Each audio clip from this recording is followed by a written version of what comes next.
Hey again, everybody. Mike and Max, we are back together again for the first time since Battleground to do one of these. It's been a few months. We've had to go separately and do these things piecemeal, but we're here to talk about WWE TLC coming off of a very fun Hell in a Cell pay-per-view here in Detroit at Little Caesars Arena. Yeah, it was a great show. A lot of surprises. It was fun to see it in person. It was my first pay-per-view, so it was a great event. I went with my brothers. We had a good time. Yeah. So if TLC can live up to that, and my goodness, the last-minute changes to this card, holy cow, huge changes on Friday with Roman Reigns out, Bray Wyatt out, and Kurt Angle is taking the place of Roman Reigns in the main event. Oh, it's true. It's true. Yeah, I was walking around yesterday, just going for a walk, listening to some podcasts, and Mike texted me and goes, "Did you see the changes to the TLC card?" I had no idea, so I stopped what I was doing, found them, and I think I texted you back in all caps, "What?" with a bunch of question marks and exclamation points. I kind of, there had been rumors and speculation that maybe they were saving Kurt Angle for one more match, maybe at WrestleMania.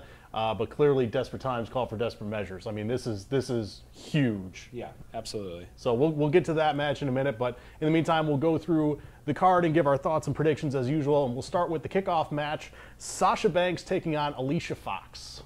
I mean, does anybody expect me to pick anyone but Sasha Banks in this match?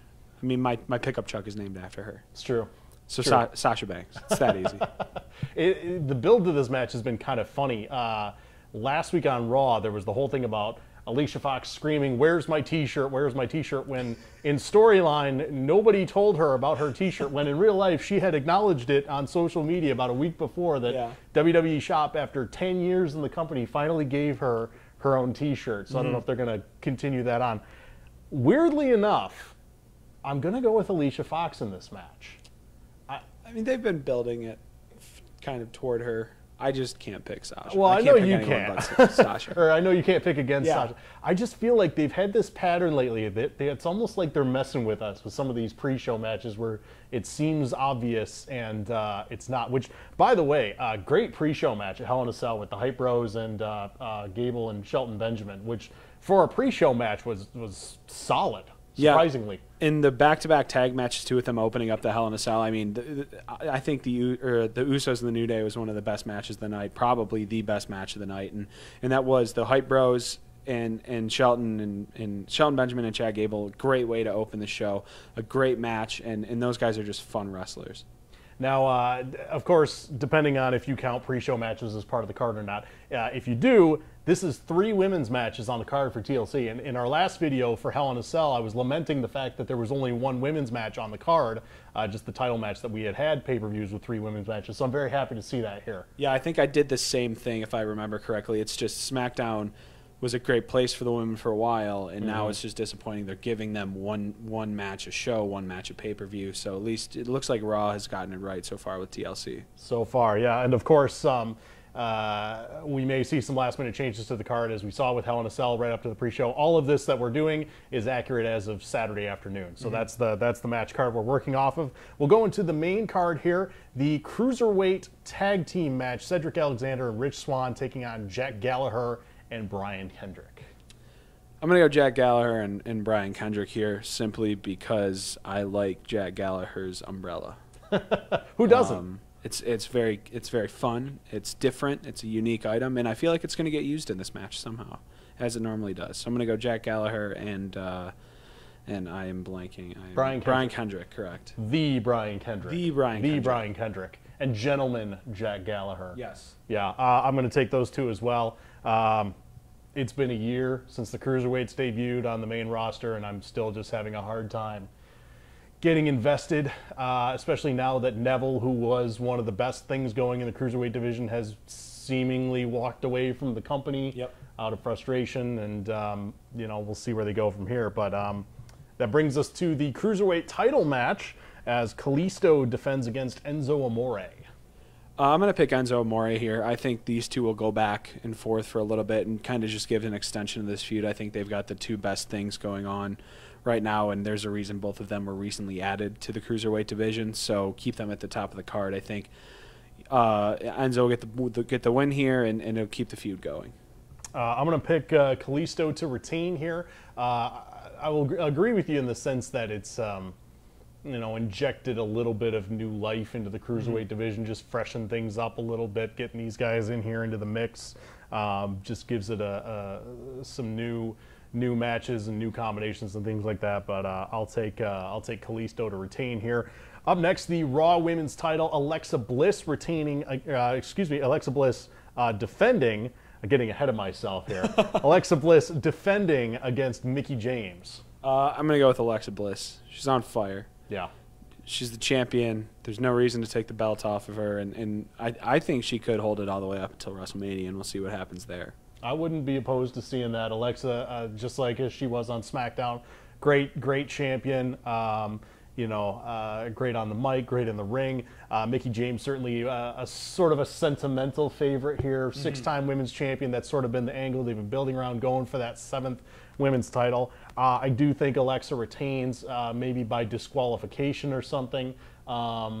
Originally, I would have said maybe Nia Jax would have been involved in some way, but with her situation, whatever it is, where either it's, depending on what you believe, either she's taking time off or is also leaving the company, but it appears she won't be in the picture as part of this match.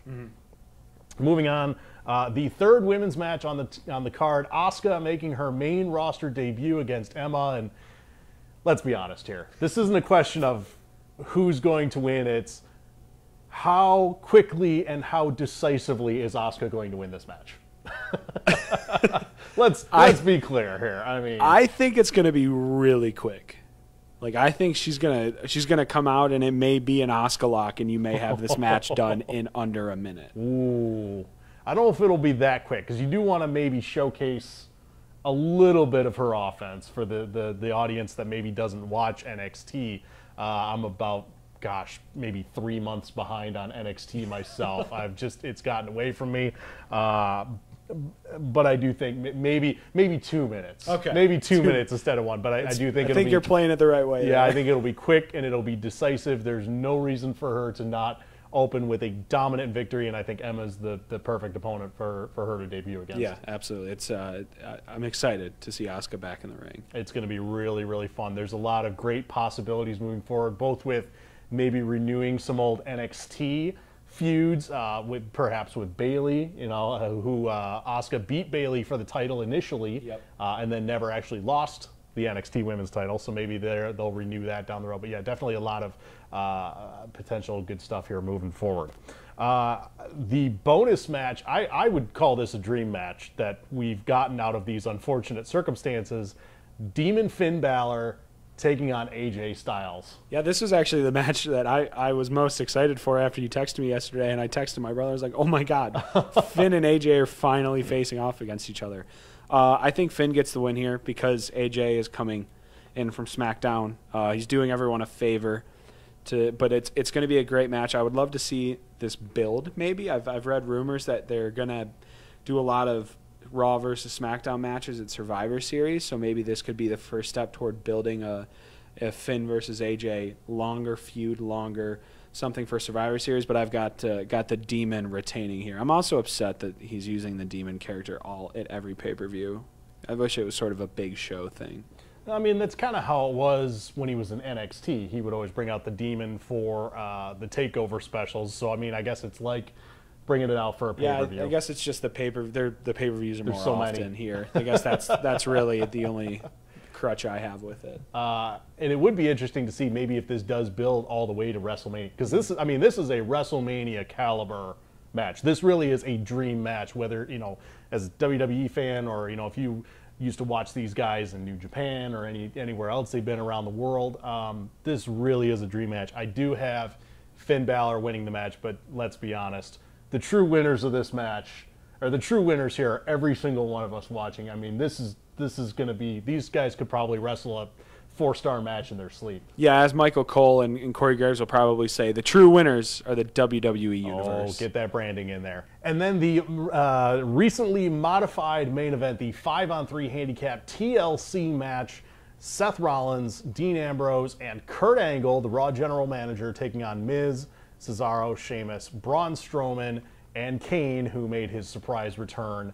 last Monday on Raw. And I did look up after the show. His mayoral campaign in Tennessee is still very much alive. Yeah, and well. that's what I was going to ask. He's an active political candidate. He must have a very solid lead in Knox County, or a very not so solid lead, or this is literally all part of a political campaign. Well, it could be. I mean, that was like with Rhino last year, but I think wrestling. He was way behind in the polls. I think he was kind of a long shot to begin with. Yeah, he wasn't going to win, but he was an active candidate when he was wrestling on SmackDown, when he and Heath Slater were wrestling. He was a tag team champion. Yeah, he was. He was the tag team champion. Yeah. He also used someone in a political campaign, or in a campaign ad. It may have been Kurt Angle. They were putting ankle locks on people, on residents who didn't vote for Rhino. I do remember that. In Dearborn. But we digress. I'm going to go with the 5 men. Who is it? Kane, Braun Strowman, Cesaro, Sheamus, and The Miz, simply on a fact that there's 5 of them, including Braun Strowman, against the other 3. And I don't see Kurt Angle actually wrestling much in this match. If he wrestles at all, I've seen some stuff about a possible bait and switch. Maybe Jason Jordan comes out to Kurt Angle's music as son rescuing dad. You can't do this yet, and that whole gimmick. So or maybe he gets attacked backstage before the show. Yeah. So but I'm going with the 5 men in this match. You know, when the original match was announced, when it was the reunited Shield, which, as a side note, maybe it's just me, I'm not feeling the whole Shield reunion. It just feels very forced. It feels like a cheap ploy to get Roman Reigns cheered to me. It's forced. It feels very, very forced. But I love it. It's forced, but I love it. And the T-shirts, they already had the T-shirts. I don't know. They sold out so quickly. I went to look, and they had sold out of every size except small and medium, like the next morning. But when the original match was announced, I was originally going to pick the Shield because it made all the sense in the world. But now it does. I am going to go with the 5-man team. And I think this is going to lead to a rematch at Survivor Series when Roman Reigns is back. Presumably, whatever this infection is that he's dealing with, he should be able to get over in the next month or so, whatever the recovery time is. But I think there'll be a rematch of sorts with the Shield. Or it could be, if they wanted to go for the whole traditional 5-on-5 Survivor Series match, it could be the Shield and 2 partners to be named later. Maybe they even throw Kurt Angle in there too. Maybe it's Kurt Angle and Jason Jordan. Oh man, you know, there we go. Maybe then fantasy booking in the middle of our picks, and then there's your 5-on-5 Survivor Series match. But I do think in one way or another, the 5-man team wins here at TLC, and then it does lead to a rematch at Survivor Series. Yeah, that's not a bad situation there. So going back through and recapping our picks. We've got, we agree on the TLC match, Demon Finn, Asuka, Alexa Bliss, the Cruiserweight tag match, and then the 2 that we differ on is the kickoff match, Sasha Banks and Alicia Fox, and then the Cruiserweight title match, Kalisto and Enzo Amore, which, by the way, I got to go back and look this up. We've tied on, I think, 4 or 5 straight pay-per-views worth of picks now. I don't even remember who the last one was, who won. Maybe Great Balls of Fire. I don't know. It's been a while. Was it the when Jinder won? Is that the last time? Because I picked Jinder to win the title, and I think Backlash back in May. It may have been it. Yeah, I don't know, but I know we've tied for 4 or 5 here. But yeah, as far as final thoughts go, I mean, this is TLC was shaping up to be, a decent card originally. I wasn't crazy excited about it, but I mean, I think the bottom line here is they are really making the best of a bad situation here. Yeah, I'm actually more excited now. Yeah, mostly because of the AJ Finn match. Oh my gosh! But that's the match I'm most looking forward to. But I think for me that made me more excited about TLC than I was before, because I'm sick of Bray Wyatt versus Finn Balor. It's just, I mean, I get it. It's Halloween time, but it's just weird. Yeah, it's weird. The candy corn Finn face paint thing they did on Raw last week was just bizarre. It feels like it's run its course. And again, just a dream match with Finn and AJ. And I mean, I really do hope that this is the first of a series of matches, or a series of types of matches moving forward. And even the main event, I think, will be good.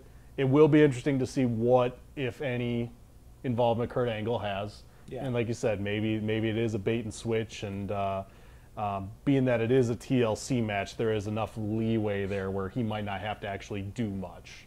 Yeah, that's what I feel like there was a lot of talk about him finally getting cleared and that taking a while, and I feel like it's been rushed. Yeah. So, you know, maybe they're saying he's cleared, but and knowing the way WWE has handled things, they're probably still not ready for him to take major bumps anyways. So we'll see what happens. It's going to be interesting, but I'm excited. Yeah, this should be a lot of fun. And so that'll do it for that. And then up next will be Survivor Series coming up in November.